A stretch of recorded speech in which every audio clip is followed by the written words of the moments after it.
Let's circle back to young people, because the future is going to belong to them before we know it.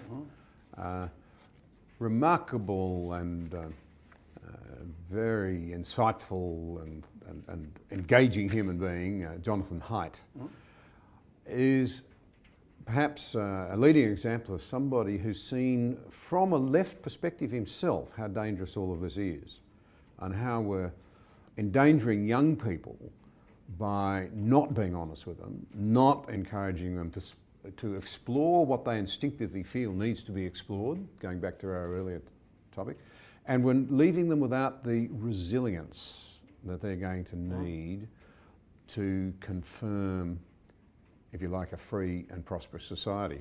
And I had a question here relating to this, which I'd just like to read.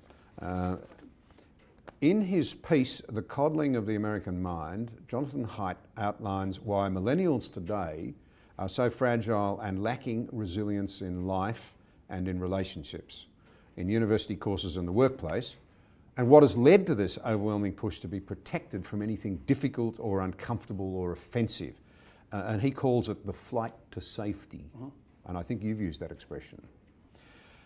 He outlines the core reason for this fragility of mind and emotion. He says it stems firstly from over-functioning and over-protective parents, then schools, now reaches into our universities. And of course, more people than ever go to universities in the West. So they form a much bigger bulk in our community afterwards. And it leaves them tragically unprepared and unarmed for life and relationships.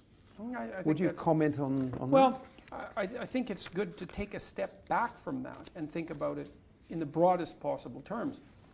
There is definitely an epidemic of overprotective parenting. But it's useful to ask why. And my suspicions is that this is driven by very fundamental biological and cultural phenomena that aren't generally considered in relationship to this issue. We don't have very many children. We don't have 12, 6 of whom die. We have 1 or 2, and that makes them very precious, right? We're unwilling to take risks with them, and no wonder. And then we also have them much later in life. And so, like, if you have a kid when you're 18, you're still a kid. You're going to go out and have your life, right? Because you're so, well, you're in the height of your exploratory, you're in the height of the exploratory part of your life. You're not going to overprotect your kid because you're still a kid. But if you're 40 and you have 1 child, it's like all your eggs are in one basket. Yeah. And the probability that you're going to take undue risks with that precious person is very, very low. Now, obviously, there's some advantages to that because, great, you devote resources to your child, and foster their development. But the downside is that you have every motivation to hover. And maybe you're also extraordinarily desperate as a mother to maintain that bond with your child because you've struggled so long to achieve it. It's highly, highly valuable. You can't take a risk. Well, so we might say, well, perhaps overprotective parenting is a secondary and unintended consequence of the birth control pill and the fact that people now have children later in life. Could easily be. If you have 6 kids, it's like, what are you going to do? Helicopter parent them? It's like, no, you're so tired you can't even get off the couch if you have 6 kids. And they outnumber you, right? They're raising each other. They're competing and they're taking each other down a peg. There's no overprotection there. But with a single child landscape or dual child landscape, mostly a single child landscape, then you're going to overprotect. And then that ethos starts to permeate the schools and it starts to permeate the higher education institutions as those children mature. And then that all reinforces it. It's not good. It's not obvious what to do about it either, because if it is driven by demographics in that sense, it's a much more intractable problem than we think. So I did some of that in 12 Rules for Life. I said, look, what you have to understand is that you're a danger to your children no matter what, right? You can let them go out in the world and be hurt, or you can overprotect them and hurt them that way. So here's your choice. You can make your children competent and courageous, or you can make them safe. But you can't make them safe because life isn't safe. So if you sacrifice their courage and competence on the altar of safety, then you disarm them completely. and all they can do is pray to be protected. So in the very act of trying to do the right thing by them, although often with a selfish motive, Right. often with a selfish motive, we strip away the tools and the equipment, the understanding they really need to make life work. Well, that's the Oedipal mother, right? That was Freud's great discovery of the dark mother.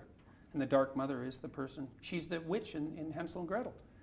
Gingerbread house, lost children, too good to be true. It's like a house of candy. Wow, who could want anything better? What lives inside the house of candy? The witch that wants to fatten you up and eat you. Right, a cautionary tale about overprotective parents, overprotective mothers, about the overprotective feminine. It's like the psychoanalysts, they were so smart, said the good mother necessarily fails. That's such a brilliant phrase. It's like you can't, as your child matures, you have to fail more and more as a mother, right? Until by the time you're 30, your child's 30, let's say, 25 for that matter, you're not their mother anymore. I mean, obviously you are, but the relationship has hit something like quasi-peer status. Not entirely, obviously, but the child's independent, able to stand up on their own 2 feet and take on the world. So now we see this thing, a university student runs into some difficulties with study or whatever, and brings their parents in to talk to the faculty. Yeah, or they go off and color.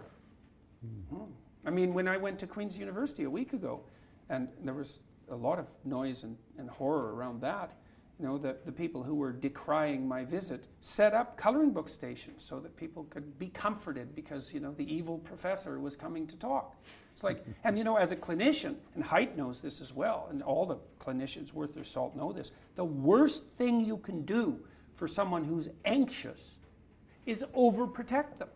It makes them worse. The clinical literature on that is crystal clear. What you do for people who are hyper anxious is gradually expose them with their voluntary consent to increasingly threatening situations. That cures them. It's exactly the opposite of what all the mental health professionals, and I use that term extraordinarily lightly, are trying to do to produce safe spaces on the university campus. Like if a space needs to be defined as safe, you can be sure that's the one thing it is not. Jordan, this has been fascinating. Let me pay you a compliment. In some ways, I think the most valuable thing you can do for us is to model the courage to speak your mind. You do it forcefully, you do it courageously, you do it compassionately, because the reality is, you only have to spend a bit of time with you to realise that you actually care, especially about our young people and what they're experiencing, and especially for our young men, because we know boys model themselves on men who they respect. You're doing a great job of modelling courage in the face of fire. Well, there's something I'd like to say, maybe in closing, about courage. People say that to me, and you know, I don't think it's exactly right. There's a line in the Old Testament, the fear of God is the beginning of wisdom. And I think it's more like that. It's not that I'm courageous, it's that I'm afraid of the right things. So when I made my videos, it wasn't like that didn't make me nervous.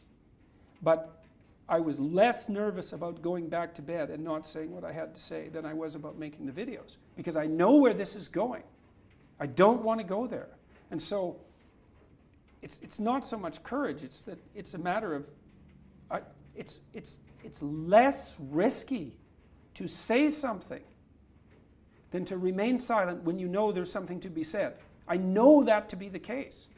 And so lots of times in life, it's like, there's no pathway forward that's going to shield you from risk. You get to pick this risk, or you get to pick this risk. And I think I picked the lesser risk. And that might be wise, but I'm not so sure it's courageous. Well, I think it's admirable. Let's leave it on that basis.